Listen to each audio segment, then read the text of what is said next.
Alors là, vous allez être dans une édition pilote même. C'est un festival qu'on a créé comme ça, un peu rapidement avec le Manège et avec d'autres partenaires.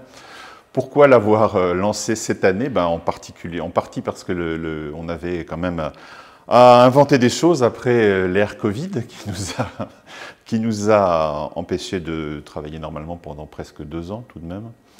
Et parce qu'on avait envie, avec le Manège à Maubeuge, qui est maintenant un complice de plusieurs années, d'inventer un événement qui ferait aussi circuler les publics et les artistes, peut-être encore davantage les artistes que les publics, entre nos deux scènes. Puis Mons est venu s'ajouter aux partenaires et Valenciennes. Donc on a un festival qui est sur 2 pôles essentiels qui sont les Halles ici et le Manège à Maubeuge, qui est rejoint par 2 partenaires. Et l'année prochaine déjà, puisqu'on pense déjà à l'année prochaine, la contribution des 2 autres partenaires sera beaucoup plus grande. Donc le festival sera appelé à s'étendre. La particularité, c'est déjà justement de travailler sur des aires régionales larges. Pendant assez longtemps, il y avait un festival entre Mons et Maubeuge. Là, vous êtes sur Bruxelles-Maubeuge, c'est plus loin, c'est plus éloigné. Ce sont 2 villes qui sont complètement différentes et c'est aussi intéressant justement de travailler sur des territoires qui ont des histoires, des géographies, des sociologies différentes. Nous, au Halles, ça nous permet aussi, ou ça nous oblige à sortir des murs, c'était aussi un peu l'idée. C'est-à-dire qu'on va dorénavant au mois de mai, parce qu'en mai, c'est un mois plus propice à Bruxelles que d'autres mois pour faire de l'extérieur. On va commencer à sortir largement des murs, donc il y a une programmation qui est bien sûr au Halles, il y a une programmation qui est à l'extérieur, alors dans les environs des Halles, chez des partenaires, ou bien à Tour et Taxi, par exemple. Donc c'est un moment où on va sortir carrément des murs, on va créer des petites îles dans la ville et d'autres qui seront sur le chemin de Maubeuge à Mons.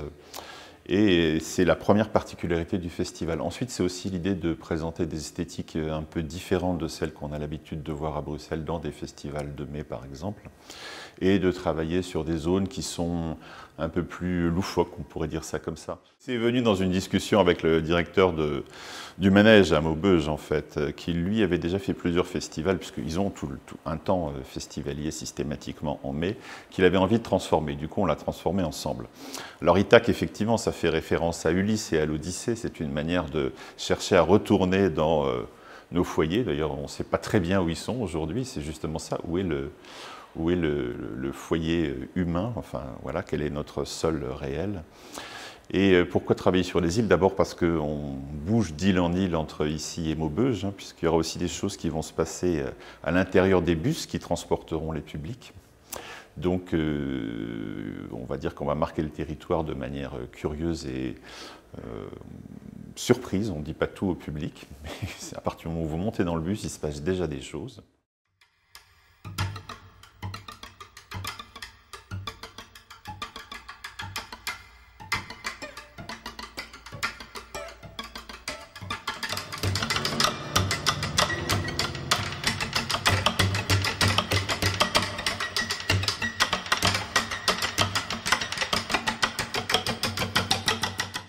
On travaille avec des artistes qui finalement ont des univers artistiques qui sont des bulles ou des îles.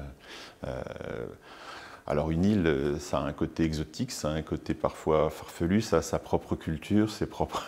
Voilà, c'est ça un peu qu'on met en exergue.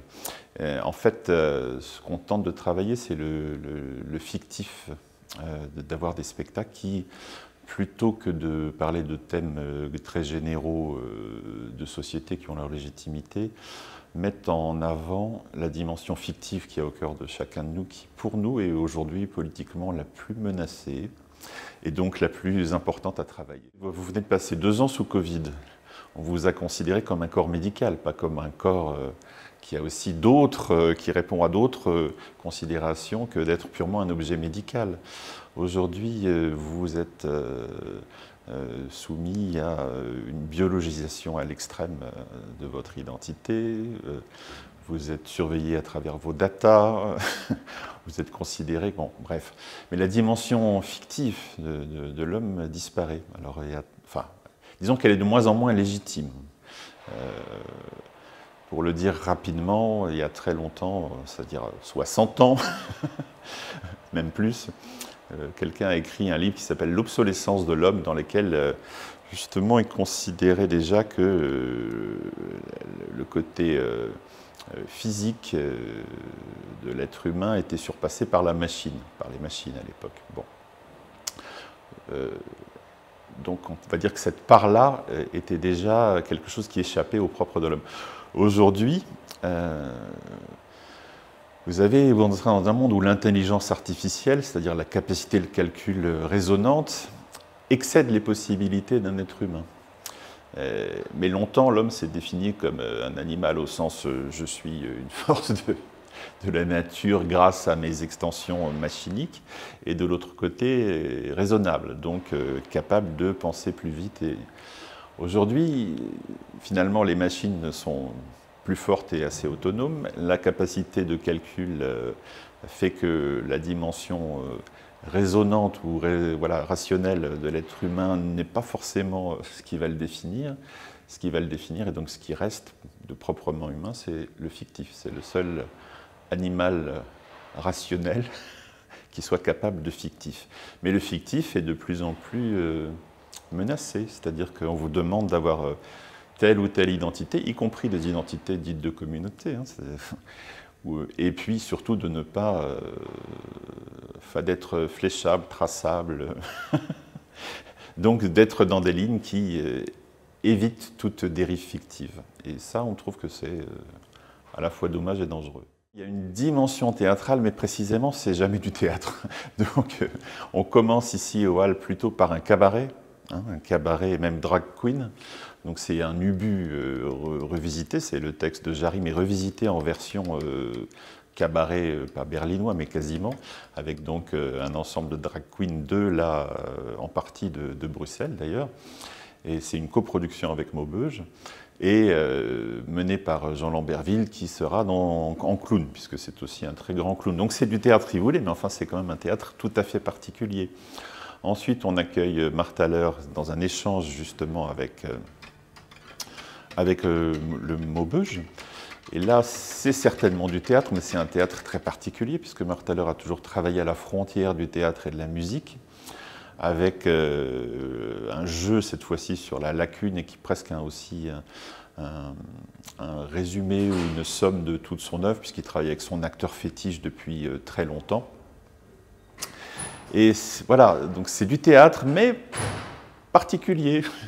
Une idée de Marthe Haller, dire que c'est bien une initiative de ce festival ITAC et qu'il nous reste beaucoup de place, parce que le Kunsten a voulu s'adjoindre à la programmation.